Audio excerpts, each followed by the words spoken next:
Okay, picture this. Imagine the world at a moment of just profound change.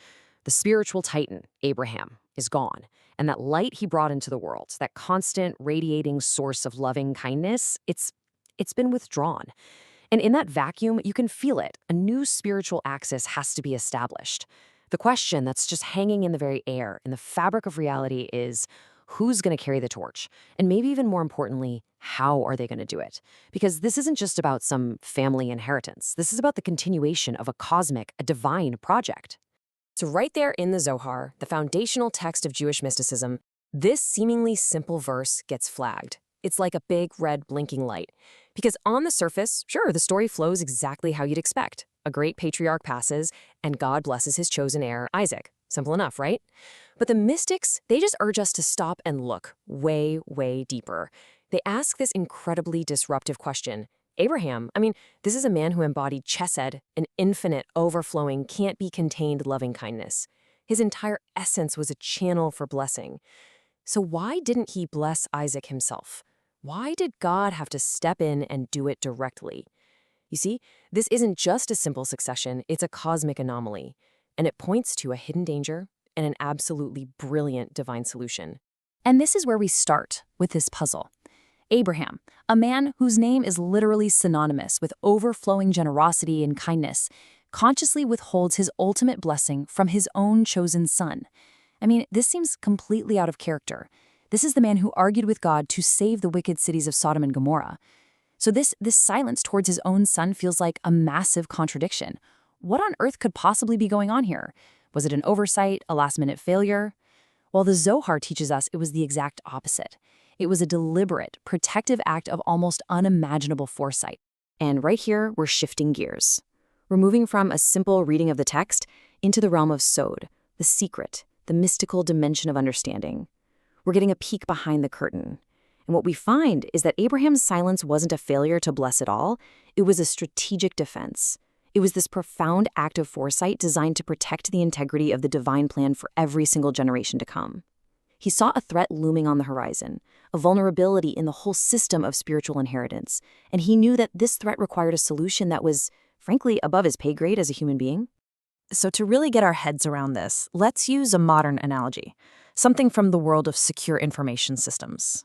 I want you to think of the divine blessing not just as, good wishes, but as a transmission of spiritual data, a packet of cosmic source code that contains life force, potential, and destiny itself. And Abraham, as the administrator of this inheritance, he understood that this transmission was critically vulnerable. It could be hacked. This slide, it just lays out the core problem perfectly. As a father, Abraham's blessing would have been universal to his whole household. And this made him like a system administrator with, let's say, restricted family-wide permissions. So granting a universal blessing package would be like giving root access to everyone in the family system. Now, who else was in that system, already forming in the background? Esau, Isaac's future son, a being rooted in chaos and raw, untamed judgment. Giving Esau root access to the source code of divine blessing, that would have been absolutely catastrophic.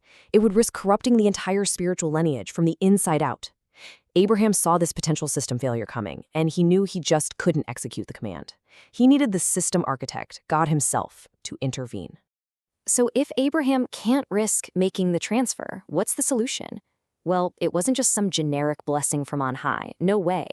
It was a precise, targeted, and completely secure execution of a divine protocol. God didn't just approve the transfer, he actually rewrote the transfer method itself to ensure absolute total integrity. This is such a powerful image. Just imagine it for a second. A beam of pure white light descending directly from the heavens, bypassing all intermediaries, all those potentially corrupted pathways. This is God, the architect of reality, deploying a secure patch.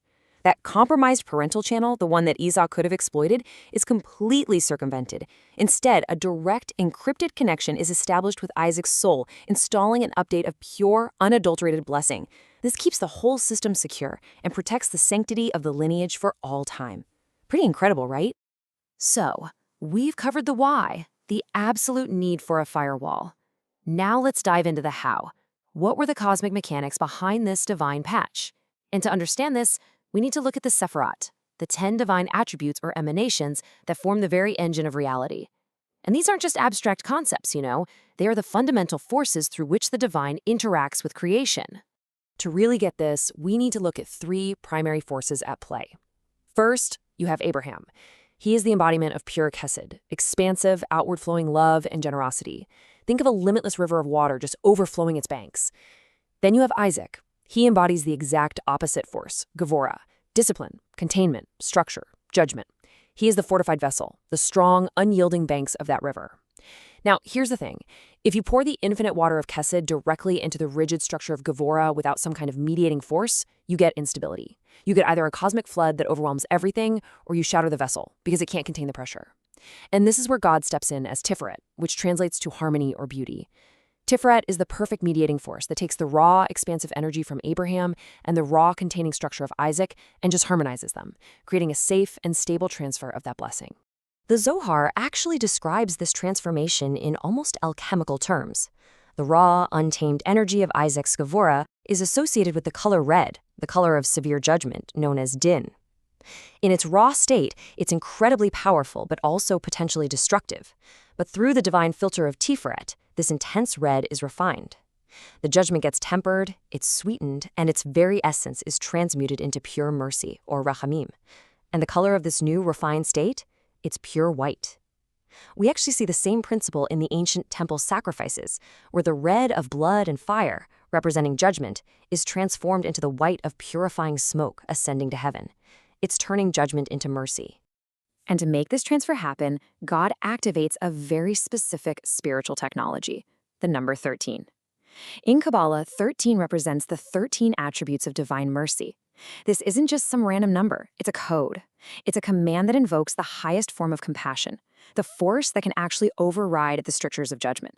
So when God blesses Isaac, he is literally flooding the channel with these 13 attributes, guaranteeing that the blessing is one of pure, refined mercy, not just raw power. So where does this blessing pass through? Well, that's the number 5. This corresponds to the 5 gates of salvation, which mystically are derived from the 5 strong leaves of the celestial rose. Now, this rose represents the Shekinah, or the indwelling divine presence here in our world. So these 5 gates are the structural pathways for this refined, merciful energy to flow safely from the divine realm into ours. It's a complete system, you see. The 13 attributes provide the merciful content, and the 5 gates provide the secure structure for its delivery. We've explored the why and the how of this incredible blessing, but now we have to ask where? Where did this all go down? The scripture says it happened while Isaac was at Beer Lahai Roi.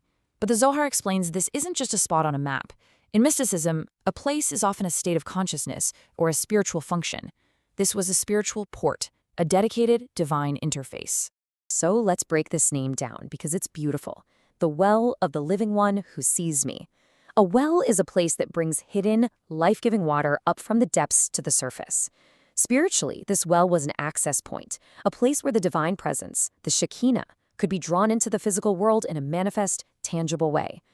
And Isaac, as the perfected vessel of contained strength, of Gevurah, went to this specific interface to receive the divine download. His disciplined nature was able to contain and stabilize the immense flow of energy from the living one who sees me. So he didn't just receive a blessing, he literally anchored a new stable level of the divine presence right here into reality.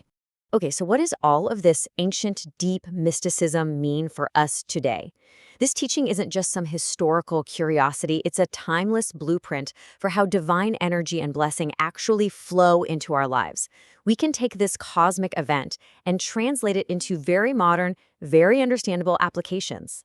So let's look at how this applies to us, right now. For all the gamers out there, think of it this way. Your character, Isaac, needed a critical legacy power-up to level up. But the game's peer-to-peer transfer network, coming from another player, Abraham, was flagged as potentially insecure. It could be exploited by malware, which is Esau, and that could corrupt your character's entire core code. So instead, the game developer, that's God, bypasses the network entirely and pushes a direct, unblockable server-side update, straight from the source itself. Secure, clean, and infinitely powerful. Now, for the adults, let's think of it as cosmic engineering. Isaac was the secure server, built with the strong architecture of Gevurah. Abraham, as the outgoing admin, knew that issuing a universal password was a massive security risk. So God, the chief architect of the entire system, used root-level authorization to execute a direct encrypted protocol, a controlled energy transmission that completely bypassed all network vulnerabilities and ensured the integrity of the core system for all future users. And most importantly, for your life, this teaches us something absolutely crucial. To receive a direct, uncorrupted divine flow, we have to become a disciplined vessel, just like Isaac. We need to cultivate our own Gevurah, our self-control, our integrity, our focus, our ability to say no to the things that drain us. By building these sacred firewalls in our own lives, we prepare ourselves to receive blessings that are pure, protected, and come directly from the source. So this really leaves us with a final question to ponder. We all have sacred blessings in our lives, our families, our creative potential, our spiritual connection. What are the internal disciplines, the personal boundaries, the conscious choices that you are actively making to protect them? What firewalls have you built to make sure that the blessings you receive and the blessings you transmit to others remain pure? Thank you so much for joining us for this complete journey through the Pardes, the 4 levels of scriptural interpretation. We really hope these ancient truths help you and your family improve your own dimensions this week.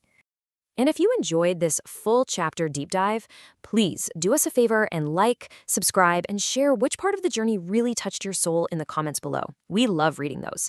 We'll see you in the next chapter.